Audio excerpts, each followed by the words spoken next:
This weekend, September 29th, happening at the Ford Theater, they've teamed up with UCLA Center for the Art of Performance with Finding a Line. It's a great mashup of art, music, jazz, and skateboarding. And you know who's behind all of that?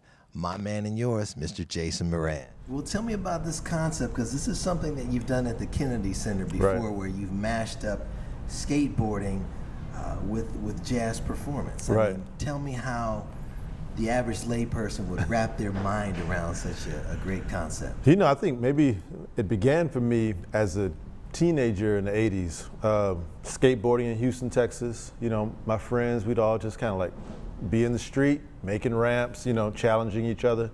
And then we get together and we watch videos, right? And there was a video of this skateboarder named Mark Gonzalez, who I consider the Charlie Parker of skateboarding. He did a video called Video Days.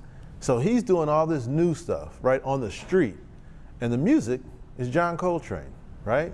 And it begins with a Red Garland piano solo. So you're hearing like quintessential piano and jazz saxophone language, right? Like the highest order of it. And then you're seeing like a very new form being born. Started in San Francisco, and I said, oh, wouldn't it be great to bring a ramp into the concert hall, and I could play for skaters, just like I'd play for dancers or I'd play for a film. Why not play for skateboarders? And we did that. And at the Kennedy Center, we made it a much larger kind of cultural festival related to the culture of how do we document the work, you know, how do we innovate, how do we advocate for the work? I'm talking about both in jazz and in the skateboarding communities.